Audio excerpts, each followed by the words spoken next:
Welcome back to the video. So previously video में मैंने आपको बताया था कि फ्लावर्स को आपको सील कैसे करना है, जो स्प्रे से कर सकते हो या हेयर स्प्रे से कर सकते हो। अभी इस वीडियो में आपको मैं क्या बताऊंगा कि जो फर्स्ट लेयरिंग है, जो सेटल डाउन करना है हमें, कि हमारा अगर फोटो है या पेटल्स हैं तो फर्स्ट लेयर कैसे डालना है और उसके बाद हम कैसे इसको प्लान आउट करेंगे हम सेकेंड और थर्ड लेयर करें।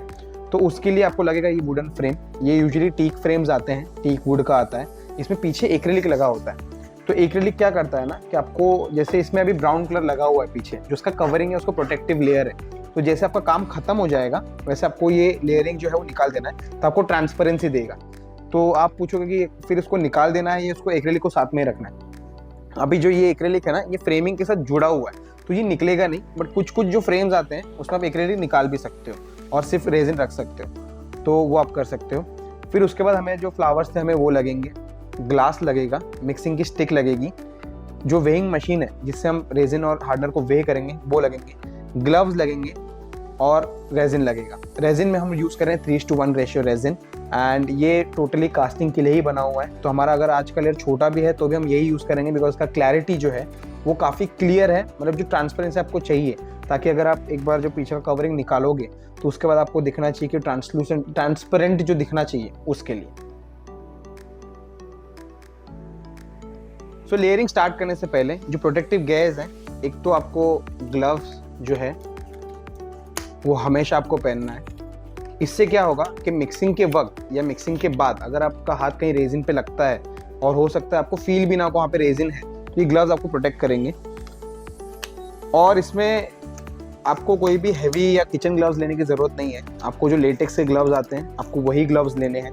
इसमें कैसा, ये यूज़ एंड थ्रो वाले ग्लव्स हैं, आपने एक बार यूज़ कर लिया अब उसको थ्रो कर देना है। इसका जो दूसरा फैक्टर है कि अगर मैं बिना ग्लव्स के करूं तो क्या हो सकता है, या मैं इसको क्लीन कैसे करूं अगर आपके हाथ में लग जाए तो। अगर आपके हाथ में कहीं पे भी रेजिन लग जाता है, उसका मिक्सचर लग जाता है, तो आपको अल्कोहल या थिनर या उसको हम कहते हैं एसीटोन, वो चीज़ आप यूज़ करके थोड़ा सा आपको कपड़े में ले लेना है, उस पर वहाँ पे थोड़ा सा रब करके क्लीन कर देना है, एंड देन डिटर्जेंट से आपको वॉश कर देना है आपके हैंड्स। दूसरा जो प्रोटेक्टिव गेयर है वो है मास्क। अब मैं पूरे वीडियो में मास्क नहीं पहनने वाला हूँ, बिकॉज मुझे एक्सप्लेन भी करना है।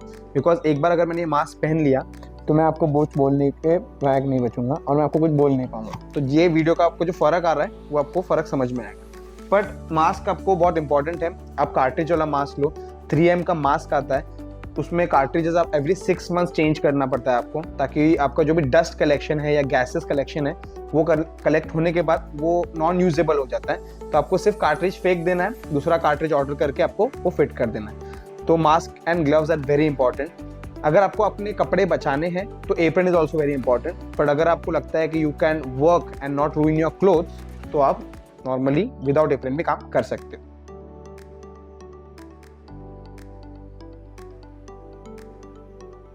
अब हम पूरे इस कास्टिंग में हम रेजिन इनफाइनाइट यूज़ करेंगे, जो कि 3:1 रेशियो रेजिन है।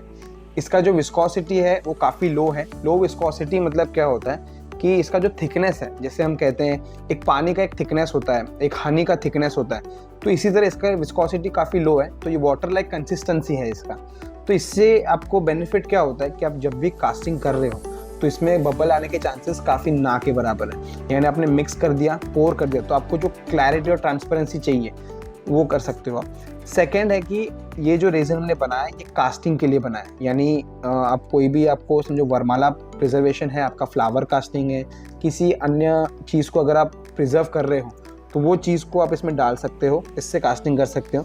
इवन टेबल टॉप जो आप इससे कास्ट कर सकते हो। तो जहाँ पे भी आपको क्लैरिटी चाहिए, ट्रांसपेरेंसी चाहिए, आपको फेनक्राफ्ट ही यूज़ करना है।